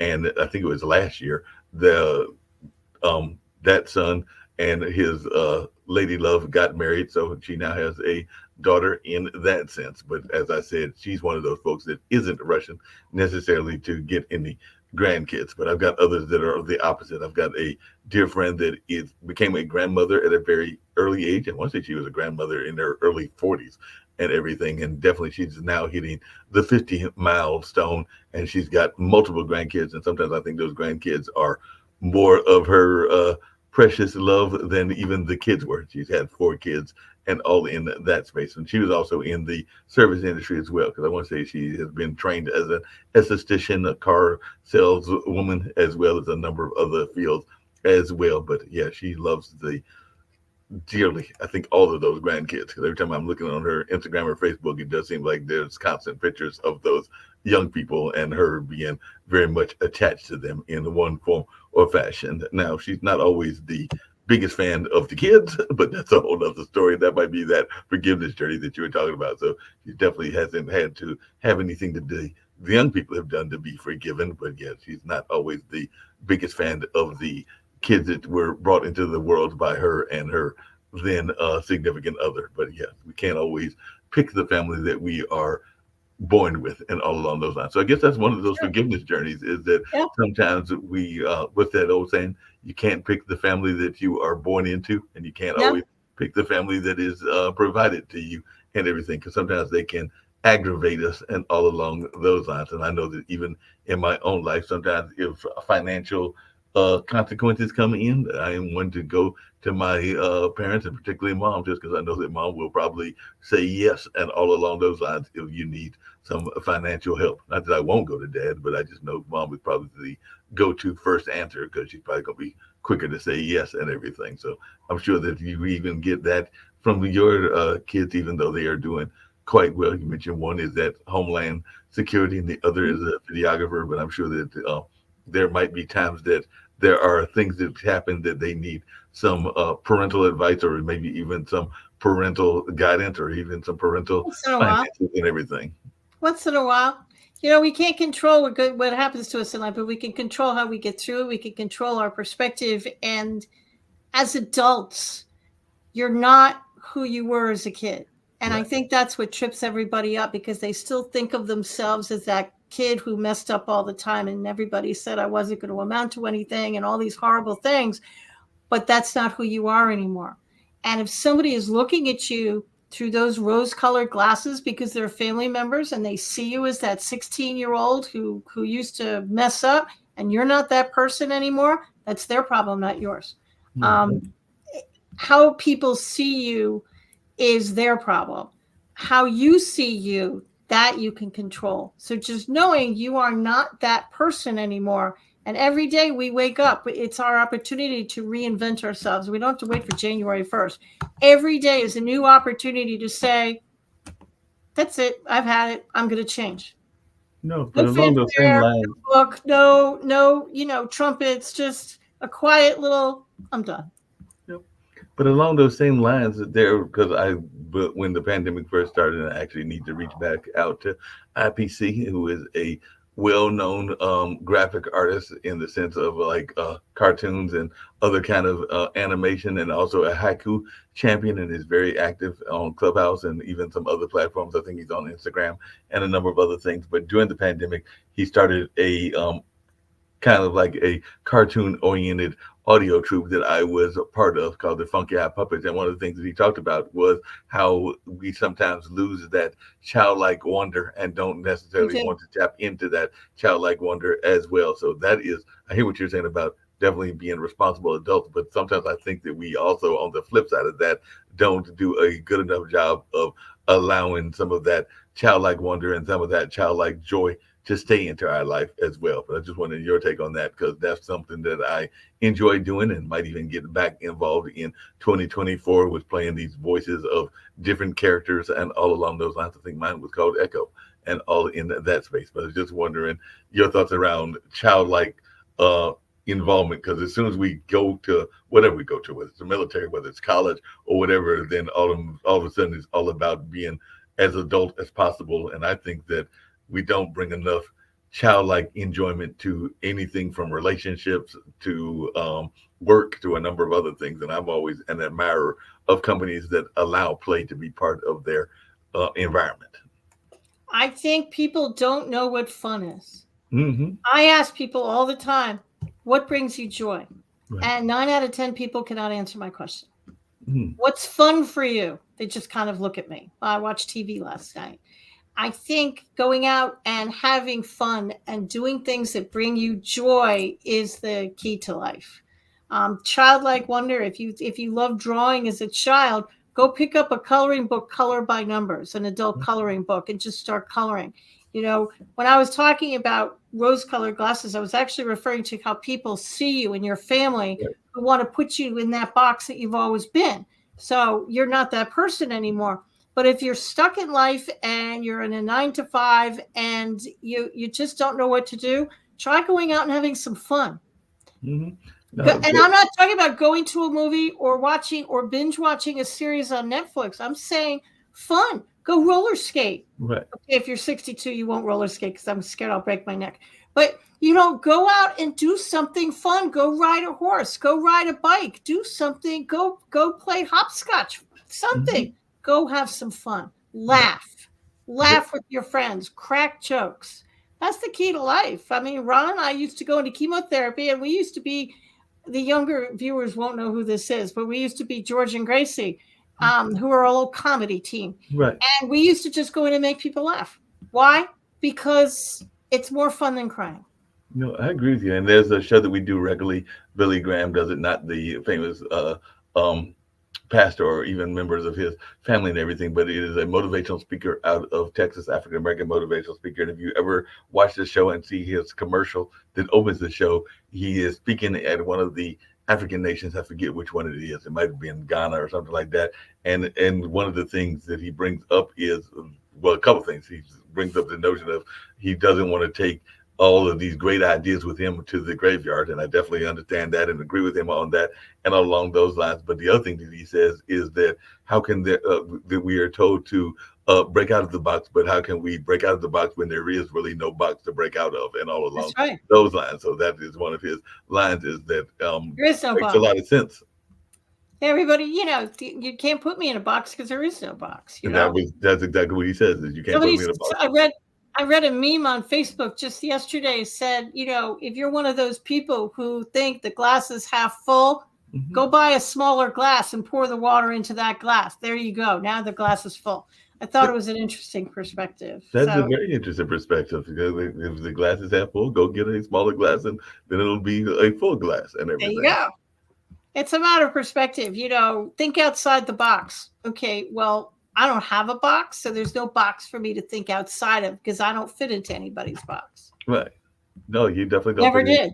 Never did. And all along those, what advice would you give to folks, and we're getting ready to wind down shortly, that are thinking about writing a book? Because like you mentioned earlier, you have written about 12 of them and all along those lines. But what advice would you give for folks that are thinking about going into the notion of being an author and all along those lines? Because I've always been told that everybody has a book in them. Now, whether every book needs to be written, that's a whole nother question, and that's a whole nother story. But I have been told that everybody has a book within them and everything. But what advice would you give to folks that are thinking about writing a book?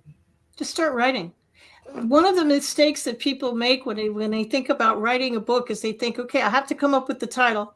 Then I have to write the chapter 1, chapter 2, chapter 3. And that's actually not true. I really did write one of my books in chemotherapy on my phone. And what I did is, when I thought of something, I'd write it down.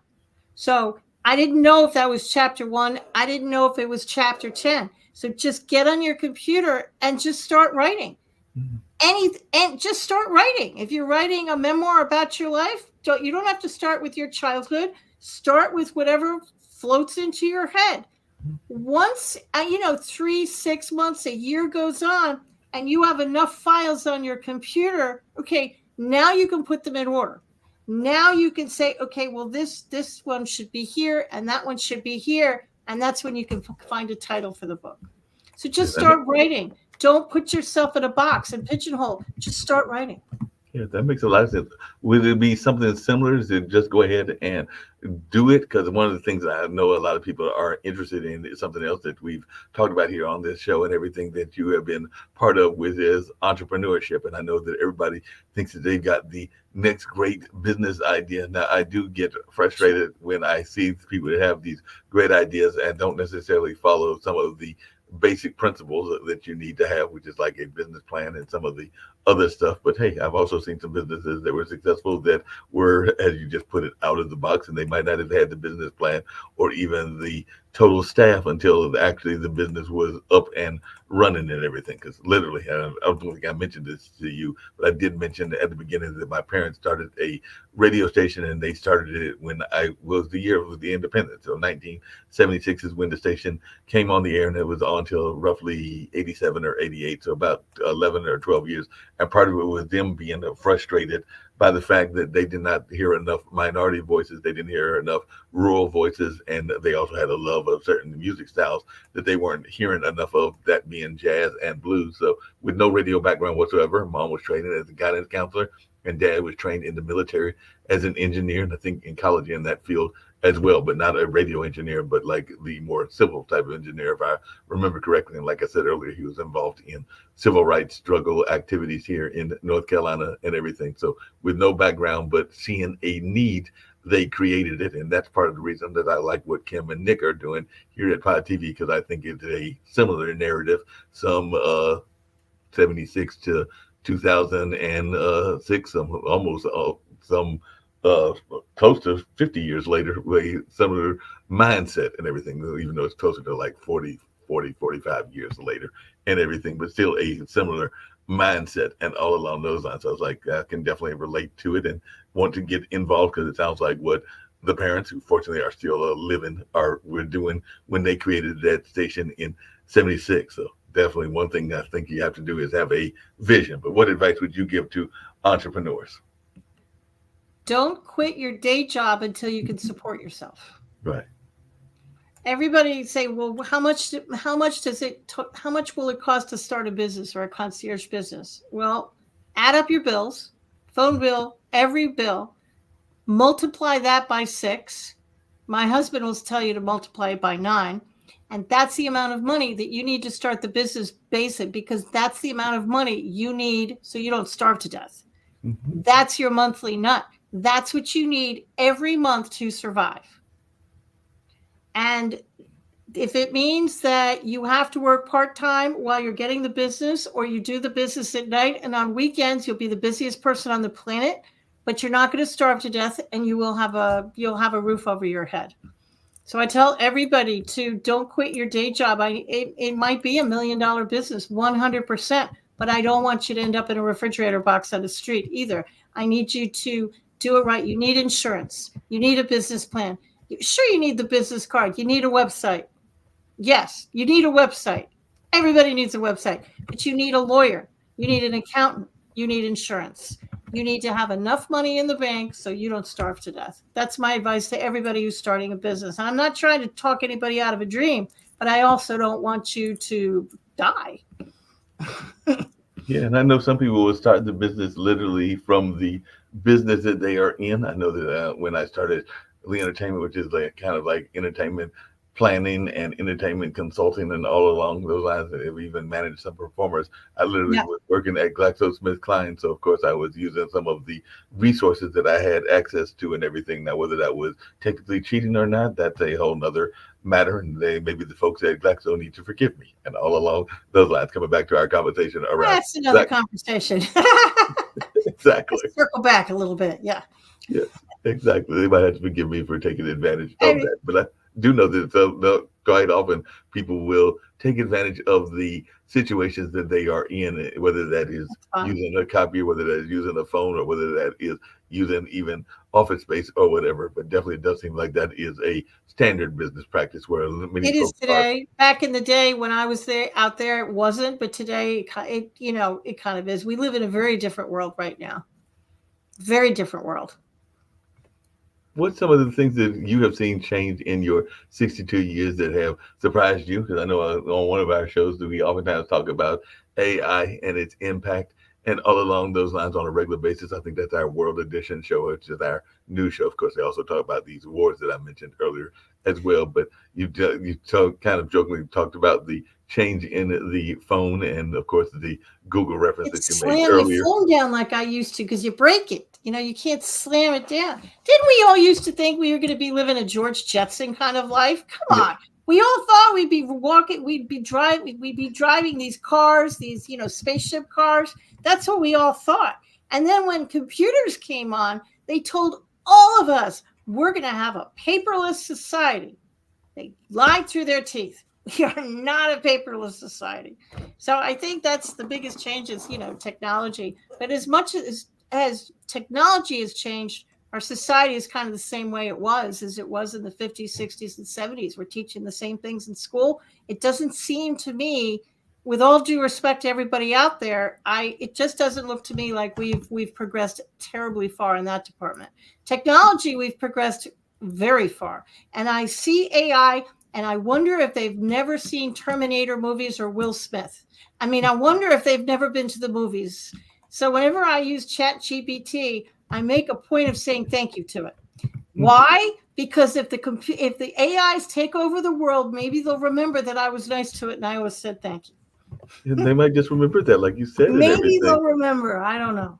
Yeah, hopefully they'll remember that because as you were just saying that, I was thinking about a couple of things. One, the network founders, part of the reason that they founded the network, as I alluded to earlier, was that they felt that there were things that should be taught in this school that weren't taught in this school. Because I know Nick Valveda talks about fiscal literacy and fiscal responsibility, and he wishes that would be taught in the school system. And he can't find any school system where it is really taught, or even entrepreneurship skills as well. So I think that both him and Kim would agree with what you're saying, that we need to do a better job in our teaching and everything. And at the same time, I know that I want to say here in North Carolina, there are school systems that are concerned about the use of technology. And I think that there's even some schools that are putting limitations on when the students can bring the cell phones into the campus. I agree with that, actually. And their students are using ChatGPT to write their papers, which is wrong. So that's something that they're going to have to figure out, so kids can't do that.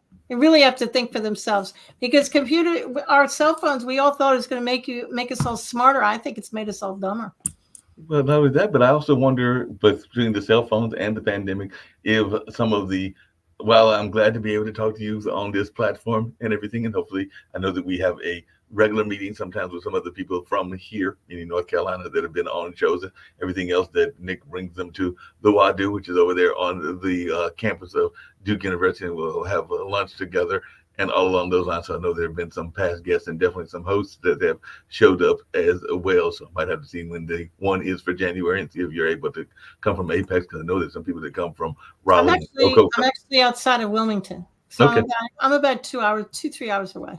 Yeah, but still, it might be possible and everything else. Just the invitation and all, because I know they try to do those meetings on a monthly basis. But one of the things that I get frustrated by is how some of the social skills aren't taught as much either and everything. Because as you were alluding to earlier, even with the concierge service work that you were doing, I do know that sometimes if you go into a restaurant that's just for a sit-down meal and you see 5 or 6 people that are having a conversation and they're all using their cell phones, and sometimes in the back of my head I'm going like, why are y'all here together if y'all aren't really here together? And all of those lines, because they're all on separate phones talking to separate individuals, and I'm going like, aren't y'all all in the same place? But I didn't quite get it, but I have seen that a couple of times. But I'm sure you've even seen that in Wilmington as well. Oh yeah. We used to make everybody, whenever I went out with people, everybody would put their cell phone in the middle of the table, and if somebody flinched, you'd have to pay the bill. And whenever I teach a workshop, I will say, if I hear a phone chirp, tweet, jump, I don't care if it makes any sound whatsoever, you have to stand up and sing the Star Spangled Banner. Make sure for all the speakers out there that you turn your own cell phone off first before you make that announcement. Happened to me once. And the only reason I got out of it is because we were going to lunch at the time. So I managed to talk my way out of it. But yeah, I agree with that 100%. Along those same lines, Barbara Smith, who usually does the show on Thursday, I've actually got to get in touch with her and Shawnee.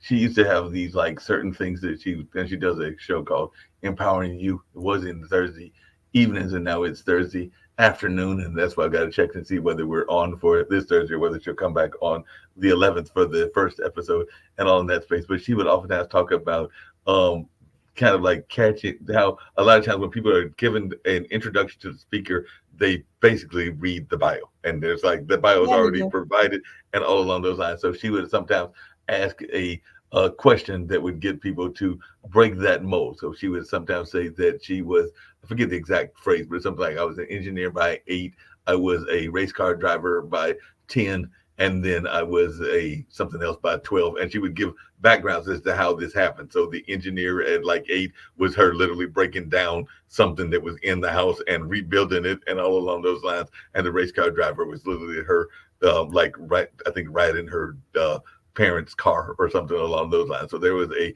narrative that got the person who's doing the introduction to break out of that tried and true tradition of just reading the bio and everything. So I was wondering, how do you get people to introduce you in a way that is less stale than some of the introductions are at many speaking conferences? So like I said, that was one of Barbara's little tricks of the trade, but I was just wondering how you deal with it and how you try to get them to give something that is a little bit more vibrant. Sometimes I'll write it for them. Mm-hmm. Sometimes I'll just give them some verbal suggestions. Because I don't like to step on people's toes when they invite me to speak. They've got a certain format of doing things. But when I'm asked, I'll tell them, to they can say anything they want in my bio. But I'm a big fan of people can read. Mm-hmm. So I like to have it short and sweet because everybody can Google me. They can go to my website. They can read my bio. And I'm a fan of, you're not really here to hear my bio. You're you kind of want to hear what I have to say. And I feel that way about every speaker. So I try and keep them short and sweet. No, that makes a lot of sense. Just keep them short and sweet and all along those lines. As I said, going to wrap it up, because I'm actually going to get out of this building, get back to my apartment and house and all along those lines. But one of the things I get every guest to do is, if you can tell folks that have been listening to this conversation either now, and I have seen a few people that have popped in at least on the little eyeball, as well as other ways that I'm able to know and everything. And also I will air these interviews several times during the course of the week and the month, even after they are aired. So any words of positivity and hope, because as you've learned, that's part of what I am all about, is spreading positivity and hope to the globe in whatever ways I can. So any message of positivity and hope that you would like to share with our global audience, as well as ways that you can be reached and contacted, and any messages that you haven't got out, because I think we've covered quite a bit of what I know you're about, including entrepreneurship, business, and the concierge, and being a breast cancer survivor. But anything that you would like to share that we might not have tapped into, and any message of positivity and hope and ways that folks can reach out to you. And hopefully you'll come back even on our new show, because like I said before, we do the new show every Monday through Friday at 10 a.m. And I might even send you the link for tomorrow's, all along those lines. And if you want to jump in, that becomes a little bit more of a food fight, because we do have people of different political views, whereas I like to just have open conversations and not be as much of the contrast kind of things that some people do. But it's still a good show and a fun show. But I still may send you the link, and if you have the time, pop in. And if the food fight becomes too much, you are perfectly welcome to pop out as well. If people want to purchase any of my books and you want to see what I've written, you could go to KatherineGiovanni.com. Catherine is spelled a little bit weird. It's KATHARINE, Giovanni.com. A list of my books and all the things I've written are right there. The newest one is this one, The Ultimate Path to Forgiveness. My biggest message to anybody is to be your authentic self. And I'm not being tried. I actually mean it. Everybody's trying to put us all in a box. And if you're not happy in what you're doing, it probably means that you're not being your authentic self. You're not being true to yourself. You're not doing things that make you happy. You're not being the person you know who you are. Why? Because maybe you're scared society is going to accost you. They're going to pick you. They're going to point their finger at you and say, you shouldn't do that. It's like the bullies in grammar school. Be your authentic self. It's why you're here on the planet. The only way we're going to heal the planet is if we be our authentic selves and we do what we're meant to do. Okay, Catherine, what am I meant to do? You'll figure it out. Once you decide to be your authentic self, you'll figure it out. Trust the little bird on your shoulder and know that you got this. No, definitely. You said a couple of things that had me laughing as we were closing out and everything. One is that, and I still tease him to this day and everything, but as I mentioned before, I've always knew that I was going to be in the entertainment space and definitely the media space as well. And I remember that he doesn't do as much now because there is a nickname that I created for myself that I actually enjoy. And I think I created it on Facebook. You might have even seen it on LinkedIn, which is the Cultural Minister of Durham, because I'm definitely involved in a lot of cultural activities here in Durham. So I created that and everything. And I think it was actually some friends of mine that came up with that term because they were like, every time we see you, you're at something cultural. So they were a little bit on the more left side of politics. So they were like, you must be the Cultural Minister of Durham. So I kind of stuck with that and kept that even on some of my social media outlets and all in that space. But my dad, when I was young and everything, he used to sarcastically call me a showbiz. So that would sound his way of being sarcastic and all along those lines. So I was going like, yeah, but sounds like a compliment to me. Exactly. And I took it as a compliment and I also took it as a kind of a part of the trademark and some of the things that I do as well. So at the time, he was being a little bit sarcastic in the way he phrased it because it was kind of done in a sarcastic tone and all, but I took it as a compliment and have used it as a compliment ever since that time and everything. So that's just something that I found that you can flip what somebody may intended to be one way into a more positive light, and if you choose to and everything. Yeah, they say they're calling you showbiz. Say thank you. Yeah, exactly. And the little side entertainment, you run the risk of irritating them, which might be very entertaining, to be honest. So there you go, little side entertainment. Little side entertainment, and it might even, like you said, if they're using it one way and then you flip it and everything. Because I know that there are some women, including one of our founders, Kim Calhoun, that sometimes will use a word that is associated with certain animals, namely the dog and everything, but also associated with a certain part of our culture and everything, and rhymes with that word. And she basically will try to reclaim the word by using it as part of acronyms and all along those words. So that's another case. I'm from New York, and I live with somebody who grew up in Hoboken, New Jersey. So yeah, I've heard it all. Yeah, I'm sure you've heard it all along. One thing that I have enjoyed about our conversation this afternoon, before we totally wrap and everything, is I love your animal references because I'm a big fan of animals. Don't have any animals at the moment, but I've had cats in the past. I've had definitely even some geckos that, ironically, a friend of mine that moved to New York gave me because they were of the Italian background, as I recall, and they were going up there to move into the theater district. So even though I only had them for less than a year, they gave me fettuccine, linguine, and Alfredo. So I had those three geckos that I was able to keep for a while because they had very many geckos. I think he had like 10 or 12, but I got 3 of them as they were going up to New York to pursue their theater career. And then as a kid, I've had rabbits and even a pet raccoon and a number of other things. And I heard your references to things like the jackrabbits in your life and a couple of other things. I was like, she must have a love of animals. Animals are smarter than us. They blindly trust their intuition. Humans are stupid because we don't blindly trust our intuition. We talk back to it and say, you're out of your mind. I'm not going to do that. But animals, they blindly trust it. They're 100% smarter than we are.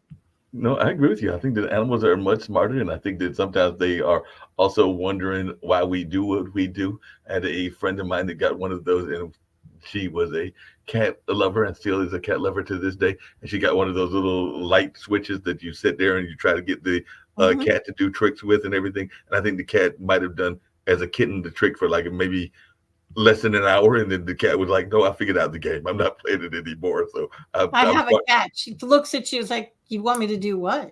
You want me to play that game? I know that game. I'm not doing that.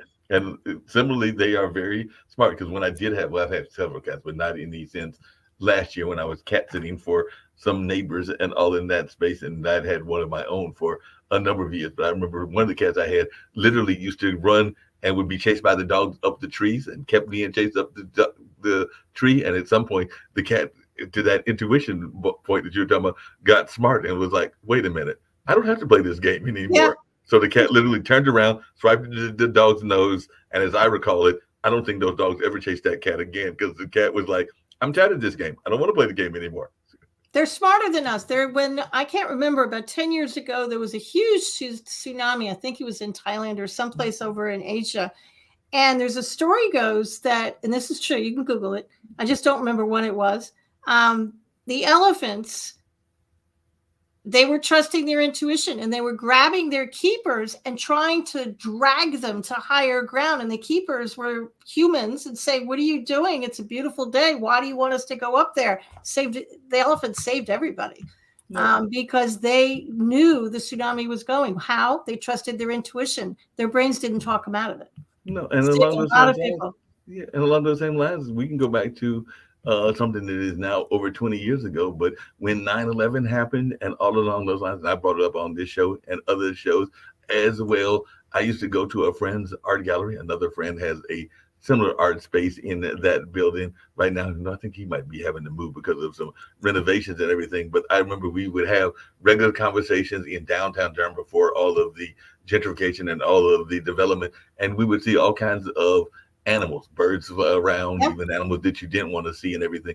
And to this day, I have talked to people, including people from New York City, that I have asked them this. And I said, after 9/11 happened, how many animals did you see? And to almost a man and a woman, most of them have agreed with what I remember, which is that the animals got the feeling that humans are about to get stupid, so they disappeared for a while. So They I've talked to people, man. They left. They left. They were like, peace out, man. Yeah.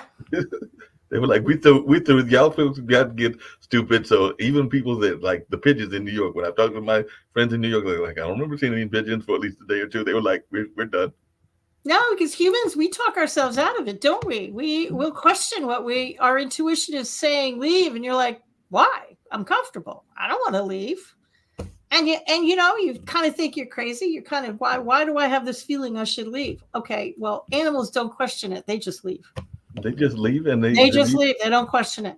They don't you question learn a lot from animals. Yeah, we definitely. And I think we even learned it during the pandemic, because the other story that I remember people talked about was how when we were locked in, then the animals realized that we were locked in and they were like, well, we can be more free. So there was the whole example of animals that had not been seen in like the canals of Italy and other places. Oh, I remember that watching that. Yeah, in Venice, and all the animals were coming back. Mm-hmm. And the air quality got better. Yeah, everything got better because the animals were like, hey, the humans are locked in the house, so we can go enjoy our freedom and everything. Yeah. Well, like I said, I have thoroughly enjoyed this conversation. When about the times that they usually go, which is somewhere around an hour and a half to 2 hours. And I hope that you will come back, and I will send you that link for tomorrow. If you get a chance, pop in. And some of the shows are multiple guests, and sometimes it's just one-on-one, as this has been. So hopefully you'll make a return trip either on tomorrow's news or on another online dinner party. But I'll keep sending you links, and whenever you are able to pop in, please do. And one of the things we've been doing is we've been adding, because we have a bookstore, a bookstore that is the books of folks, because I'm considered an Amazon influencer for whatever reason, because I don't even know how I got that title. But since Amazon gave me the title, I'm not going to argue. So Pod TV has attached my bookstore to their network and everything. So I have like the idea list. So I'll be adding yours as well. So hopefully, who knows, we might even get some purchases of your books from some of our listeners that have heard this conversation. So I'll be adding those this evening as soon as I get to the house and everything. Don't know that I'll add all 12, but I'll add at least the current one and maybe 3 or 4 other ones that look interesting, including some of the concierge ones as well. And who knows, I might even get bored and add all 12. Thank you. I appreciate it. No problem at all.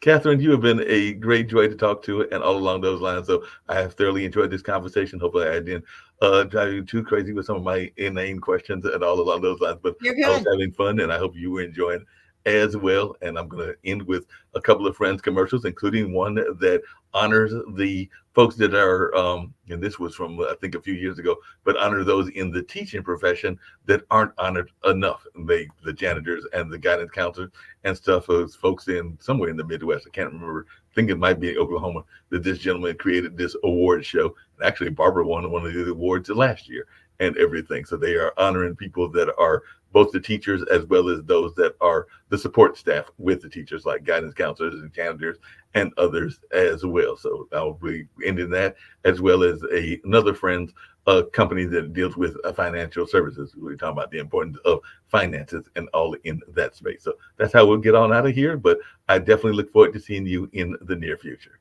Thanks so much. I appreciate it, Mark. No problem. Have a good one.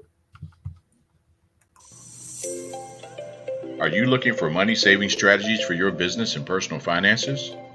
Are you tired of working hard every day with little or nothing to show for it? Contact Prosperity Financial Services, LLC right now for your free financial consultation. Call now to reserve yours today. 804-349-8600. 804-349-8600.